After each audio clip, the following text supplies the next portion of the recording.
everyone. If you have tried to lose weight for whatever reason, you may have heard of a diet that's called ketogenic diet. And today we're going to talk about that to see what is ketogenic diet, how does that work, and should you do it or not.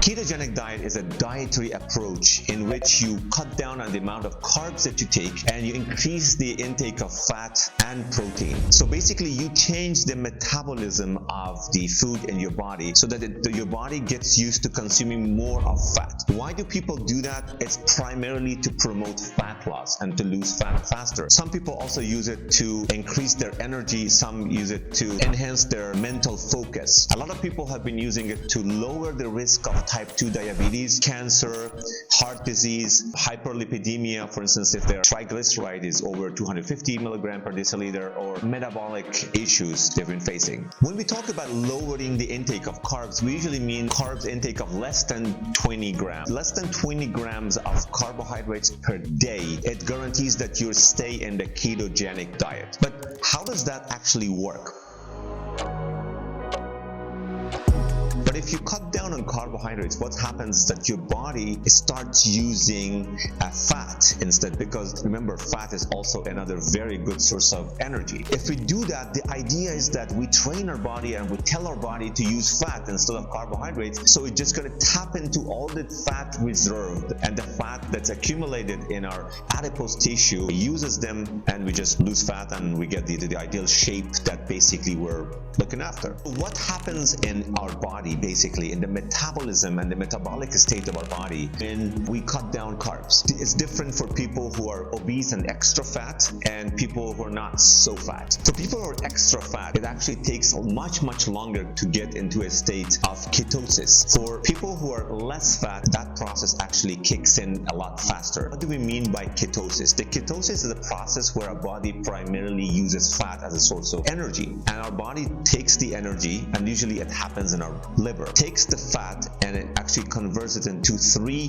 ketone bodies, and these are 3 molecules: acetone, acetoacetate, and beta hydroxybutyrate, or BHB. These are 3 main molecules that our body produces when it's consuming fat to provide energy for us. If you actually do a blood test, there's a way for you to know the concentration of these 3 molecules in your blood. Then basically you know if your body is in ketosis mode or not. Let's look at what actually happens as soon as you start the ketogenic diet.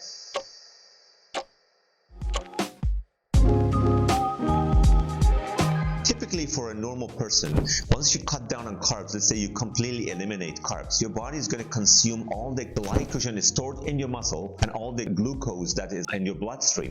We usually go through all of that probably in a daytime, and in the second day your body is not going to find any source of energy in your blood or in your muscle. So now at this point your body is going to get into a process, we call it gluconeogenesis. Term sounds complicated. Again, let me simplify it for you. Glucose means glucose, new, and genesis, to make, means to make new glucose. From what? From another source. That's usually protein. So your body doesn't find carbohydrates or glucose in your body. Now it's going to use protein. It primarily uses a protein that you take in from food. But if you cannot find it, what happens is that your body is going to metabolize your muscle, which is protein. So protein in your muscle, and it's going to turn it into glucose, and it's going to use it because now it needs energy, right? That usually happens for almost 3 days. For extremely obese people, that could go up to almost 2 weeks. As soon as you go fasting, let's say you go without food, you're experiencing hunger for a prolonged period of time, what happens is that your body is actually experiencing a little bit of ketosis, but that's not the primary provider of energy to your body. If you really want to be in the ketosis and experience the ketogenic diet, you really have to stick to the ketogenic diet for at least 10 days or 2 weeks to experience that. So the only way for you to know you're actually in ketosis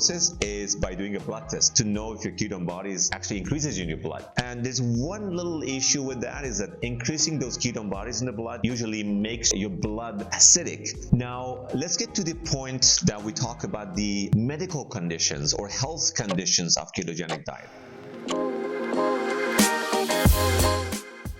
If you ask me if anybody should go on a ketogenic diet, I would say experience it. Do it for a month, 45 days or 60 days, but don't do it beyond that. Now, what are the reasons I have for that claim? Because you're changing the metabolic path of your body to produce energy from starches and carbohydrates to something that doesn't require that. Your body is going to start to using some of the protein in your body. So you go through a process we call a catabolism, and that's actually not good. You're going to be losing some of your precious muscle mass. That's not something that I or anybody would actually recommend. So you should definitely expect some loss of protein and muscle mass. That's the number one reason that I'm not really a big fan of going on a ketogenic diet.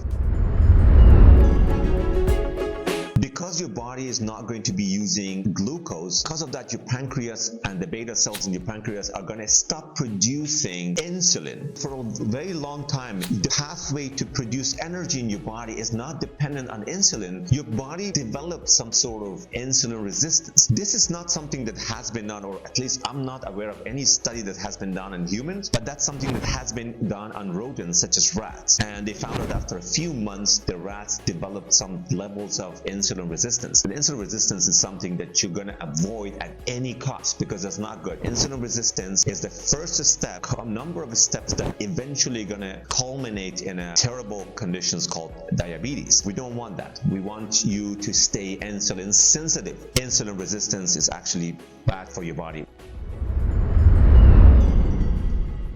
I'm not a big fan of ketogenic diet because you're going to have to cut down on carbs. There are a lot of electrolytes that usually are associated, and we get them from the carbohydrates, are going to be missing in your body, and that's not something that's good for you. Deficiency and depletion of magnesium, potassium, sodium, and other types of vitamins and minerals in our body is something we cannot afford, and it's not promoted.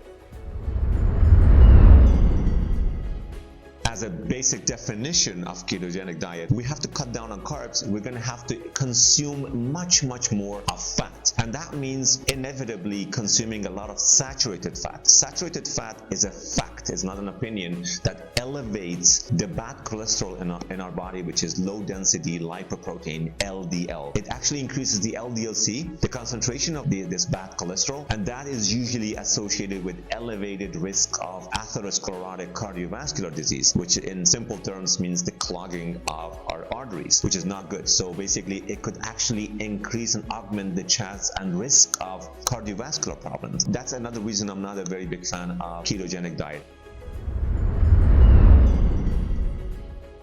Diets are temporary. After the diet is finished, we're going to have to go back to the very crappy and shitty lifestyle that put us in that problem in the first place. So I'm always a big believer in changing and improving our lifestyle, not diets. Because ketogenic diet, again, is something that's temporary, you cannot exercise it for a prolonged period of time. I hope today's information was useful to you. I hope I was able to shed some lights on what ketogenic diet is to help you make a decision on whether or not you should do it as a primary tool to lose weight. That's it for today, and see you on the next video.